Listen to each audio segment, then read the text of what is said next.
नमस्कार दोस्तों, स्वागत है आपका स्टडी फॉर सिविल सर्विसेज में। फ्री वीडियो के लिए चैनल को तुरंत सब्सक्राइब कर लीजिए और नोटिफिकेशन को जरूर ऑन कर लेना। हमारा फ्री वाला टेलीग्राम ये वाला ग्रुप जरूर से जरूर ज्वाइन कर लीजिएगा।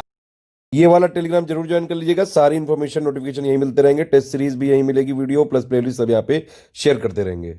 पेड ग्रुप से रिलेटेड कोई भी क्वेरी के लिए इन दोनों नंबर पे कॉल किया जा सकता है। ये मेरा व्हाट्सएप नंबर है, इस पे व्हाट्सएप किया जा सकता है। आप पूरा देख लेते हैं इसमें सिलेबस क्या है। प्री का पूरा सिलेबस बताऊंगा, मेंस का पूरा बताऊंगा सारी पोस्ट के लिए। यूपी विधानसभा सचिवालय जिसकी रिक्रूटमेंट निकला 7 दिसंबर को, 8 दिसंबर से इसका जो है फॉर्म फिलिंग चालू है। ये वाले के लिए प्री होगा। इसमें 100 क्वेश्चन आएंगे, 100 नंबर के होंगे। 50 आएंगे जीएस के, 50 आएंगे हिंदी के। 2 घंटे का पेपर होगा। बिल्कुल सेम टू सेम पैटर्न है विधान परिषद वाला। इसका ये है सिलेबस। एक विज्ञान है यानी कि साइंस है। हिस्ट्री है यहाँ पे, भारत का इतिहास, भारतीय राष्ट्रीय आंदोलन, इंडियन नेशनल मूवमेंट हो गया। राजतंत्र यानी कि पॉलिटी हो गई, इंडियन अर्थव्यवस्था यानी कि इंडियन इकोनॉमी हो गई। संस्कृत नहीं है, ये संस्कृति होगा, यानी कि थोड़ा कल्चर के भी क्वेश्चन निकाल आ सकते हैं। कृषि यानी कि एग्रीकल्चर हो गया। वाणिज्य यानी कॉमर्स हो गया। व्यापार यानी कि ट्रेड हो गया। जनसंख्या यानी कि पॉपुलेशन सेंसस। पर्यावरण यानी कि इन्वायरमेंट। अर्बनाइजेशन यानी कि नगरीकरण। भूगोल विश्व का और भारत का, इंडियन ज्योग्राफी, वर्ल्ड ज्योग्राफी, प्राकृतिक संसाधन, नेचुरल रिसोर्सेज, ये हो गया करंट अफेयर, और ये हो गया रीजनिंग के सवाल। ये है प्री का पैटर्न। प्री सबके लिए सेम रहेगा, सिर्फ सहायक सुरक्षा वाली पोस्ट को छोड़। देखिए ये टोटल पोस्ट है, इसमें सबका प्री सेम होगा। सिर्फ ये जो 2 पोस्ट हैं सुरक्षा सहायक पुरुष और महिला, इनका प्री अलग होगा और इनका एक ही प्री होगा बस। मतलब बाकी ये जो 8 पोस्ट हैं इनके लिए प्री प्लस में 2 स्टेज की प्रोसेस है, लेकिन इनके लिए सिर्फ 1 स्टेज की प्रोसेस है और प्लस टाइपिंग होगी। ठीक है, तो ये हो गया जीएस का सिलेबस पूरा। और हिंदी का ये हो गया जीएस का पूरा, और ये हो गया हिंदी का। हिंदी में 5 आएंगे: विलोम, वाक्य एवं वर्तनी शुद्धि, अनेक शब्दों के लिए शब्द, तत्सम तद्भव, पर्यायवाची। अच्छा, इसमें देखिए कहाँ से कौन सी बुक पढ़ी जा सकती है। विज्ञान के लिए science compilation study for civil services का देख सकते हैं, वीडियो बिल्कुल फ्री है। इतिहास के लिए हिस्ट्री कंपाइलेशन वाला वीडियो देखा जा सकता है। इंडियन नेशनल मूवमेंट के लिए modern Indian history spectrum plus top 500 questions वाला देखा जा सकता है। पॉलिटी के लिए पॉलिटी का लिस्टिंग वाला पापा वीडियो है, वो देखा जा सकता है। इकोनॉमी ज़्यादातर करंट अफेयर बेस्ड होती है, इकोनॉमी पापा वाला देख लीजिएगा। कृषि वाला हमने एक अलग से, कृषि रिलेटेड है। वाणिज्य व्यापार ये सब जो है करंट अफेयर का पार्ट है। सेंसस अर्बनाइजेशन, इसका एक हमने अलग से वीडियो बना रखा है, सिर्फ उसी वीडियो से किया जा सकता है। पर्यावरण के लिए जो फैक्चुअल पापा वीडियो है वो आप देख सकते हैं कंपाइलेशन का। भूगोल के लिए हमने समरी वाला पापा वीडियो दिया है प्लस कंपाइलेशन दिया है। एनसीईआरटी भी पढ़ी जा सकती है। करंट अफेयर के लिए सिर्फ स्टडी फॉर सिविल सर्विसेज देखिएगा। रीजनिंग की आप प्रैक्टिस कर सकते हैं विधान परिषद का पेपर देख के। ठीक है, इन सब के लिए आप चाहें तो बुक्स भी जो है ले सकते हैं, लेकिन उतना फिर ज़्यादा हो जाएगा। जैसे साइंस के लिए आप लूसेंट वाली बुक स्टडी कर सकते हैं, एनसीईआरटी वाली कर सकते हैं। हिस्ट्री के लिए एसके पांडे की ठीक रहेगी, एंशियंट, मिडिवल, मॉडर्न तीनों। ठीक है, स्पेक्ट्रम भी ले सकते हैं मॉडर्न के लिए। राजतंत्र के लिए लक्ष्मीकांत पॉलिटी। अर्थव्यवस्था के लिए कोई बुक की जरूरत नहीं है, ये ज़्यादातर करंट अफेयर आता है। कृषि के लिए परीक्षावड़ी ले सकते हैं, लेकिन उसमें सिलेक्टिव चीज़ें पढ़नी पड़ेंगी।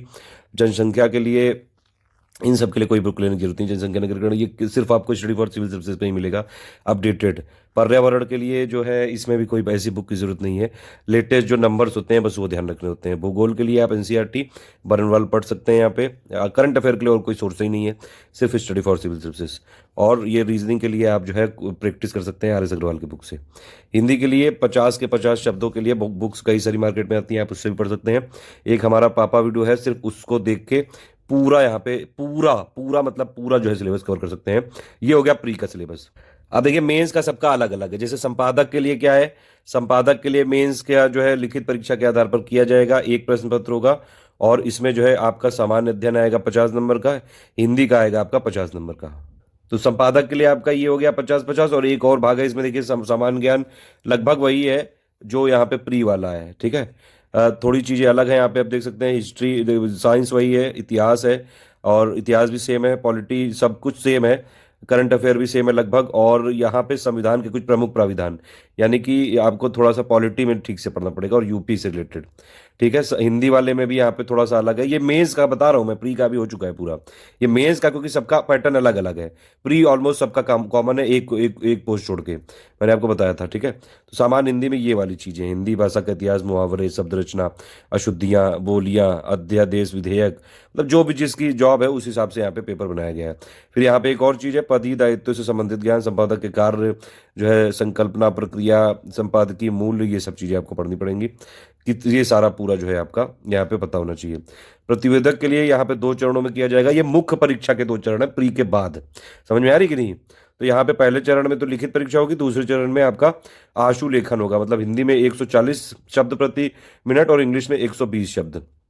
ठीक है, तो ये मेंस के दो चरण है। मेंस का पहला चरण है आपका हिंदी होगा, जीके होगा, रीजनिंग होगा, 150 नंबर का ये हो गया। और दूसरा चरण क्या हुआ, 140 आपको हिंदी में आनी चाहिए और 120 आपका यहाँ पे इंग्लिश में होना चाहिए। ठीक है, पाठ्यक्रम यहाँ पे दिया हुआ है, हिंदी का इंटरमीडिएट के स्तर का होगा, सामान्य ज्ञान वाला जो है लगभग वही रहेगा जो चीज़ यहाँ पे प्री में आई है। ठीक है, सामान्य ज्ञान वाला वही चीज़ रहेगी।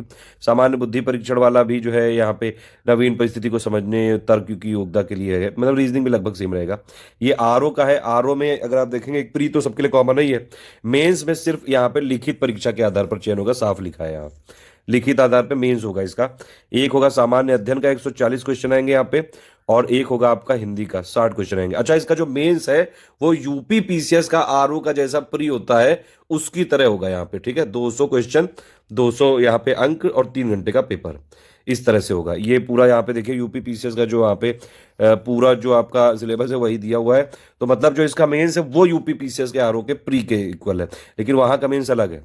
और हिंदी में भी ये देख सकते हैं आप, बिल्कुल आरओ के जैसा सिलेबस है, बिल्कुल ऑलमोस्ट। ठीक है, अपर निजी सचिव यानी कि एपीएस वाले में यहाँ पे इसमें भी मेंस के 2 चरण होंगे, ध्यान रखिएगा। ये लिखित परीक्षा का एक प्रश्न पत्र होगा और द्वितीय में जो है सेकंड स्टेज में आशुलेखन और टंकण टाइपिंग हैपिंग होगी। पहले वाले में आपको हिंदी, सामान्य ज्ञान और सामान्य बुद्धि परीक्षण, और फिर टंकण वाला होगा। ये आपका जो है पूरा सिलेबस है एपीएस का, आप यहाँ पे देख सकते हैं रोक के, ऑलमोस्ट जो है सिलेबस सेम ही है जो ये वाला है। ठीक है, ये एआरओ की पोस्ट है, एआरओ की पोस्ट और आरओ की पोस्ट, ये दोनों यहाँ पे देखिए लिखित परीक्षा के आधार पर ही होगा। यहाँ पे आरओ वाले में लिखित परीक्षा के आधार पर होगा, यहाँ पे लिखित परीक्षा और कंप्यूटर पर हिंदी टंकण में निर्धारित जो गति है, मतलब यहाँ टाइपिंग टेस्ट भी किया जाएगा। और परीक्षा का जो वो है पैटर्न, यानी कि 13+53 जो उनके लिए वैकेंसी का मेंस होगा, वो लगभग मतलब वो एग्जैक्टली वही होगा जो यूपी पीसीएस आरओ में प्री होता है। बात समझ में आ रही कि नहीं, कोई कंफ्यूजन तो बताइएगा। और पाठ्यक्रम भी बिल्कुल सेम टू सेम है, जो आरओ का है वही एआरओ का है। व्यवस्थापक के लिए एक जो है जो वस्तुनिष्ठ प्रकार की लिखित परीक्षा होगी, 100 अंकों के आधार पर किया जाएगा। ठीक है, 30 अंक का हिंदी, 30 अंक का यहाँ पे सामान्य ज्ञान, और प्लस पद के कार्य दायित्वों से संबंधित प्रश्न आएंगे 1.5 घंटे का। ठीक है, ये पूरा यहाँ पे सिलेबस दिया गया है हिंदी का। और इसके बाद सामान्य ज्ञान का भी सिलेबस दिया गया है। सामान्य ज्ञान इसमें थोड़ा सा अलग है, भारत का संविधान का सम्यक ज्ञान है, बुद्धि परीक्षण यूपी जीके है, करंट अफेयर है। ये तो मतलब ऑलमोस्ट सेम है, बस सामान्य ये जो संविधान का सम्यक ज्ञान होगा। पदक के कार्यों और दायित्व से संबंधित प्रश्न पूछे जाएंगे। ठीक है, ये सारा आप देखिएगा। शोध एवं संदर्भ में इसमें वस्तुनिष्ठ प्रकार की लिखित परीक्षा होगी 100 नंबर की, हिंदी 30 की, जीके 30 की और दायित्व से संबंधित 40 के। ठीक है, ये पूरा हिंदी का लगभग सिलेबस सबका सेम है, और जीके का भी ऑलमोस्ट जो है थोड़ा बहुत एक आध पॉइंट छोड़ के लगभग सेम है। पद के कार्य और ये जो है दायित्व, ये सबसे रिलेटेड प्रश्न आएंगे। सूचीकार की एक परीक्षा होगी लिखित, ठीक है, एक ही परीक्षा होगी यहाँ पे, वस्तु इस प्रकार की 30 हिंदी, 30 जीके, और पद के कार्य दायित्व से संबंधित होगा। इस सबका सिलेबस मैंने बताया लगभग सेम है, पद के कार्य दायित्व अलग अलग है। सुरक्षा सहायक में इसमें सिर्फ एक ही जो है परीक्षा होगी, प्री, इसका प्री अलग है। ये परीक्षा इंटरमीडिएट स्तर के पाठ्यक्रम के आधार पर होगी। ठीक है, इसमें आपको हिंदी 50, जीके 50, 50 आपका सामान्य बुद्धि परीक्षण। और इसका ये देख सकते हैं आप सिलेबस, इंटरमीडिएट जो है यूपी का, जीके में जीके ऑलमोस्ट सेम रहेगी जो हमने देखा है उसमें, लेकिन फिर भी यहाँ पे जो है इसमें जितना समाज में उपयोग है संबंध में उसकी योग्यता आंकने के संबंधित जो है यहाँ पे प्रश्न पूछे जाएंगे। वन पर्यावरण, और मतलब थोड़ा सा इसका लेवल इजी रहेगा। सामान्य बुद्धि परीक्षण वाला भी जो है लेटेस्ट पैटर्न के हिसाब से रहेगा, लेवल थोड़ा सा इजी रहेगा। ये हो गया टोटल प्री प्लस मेंस का सिलेबस।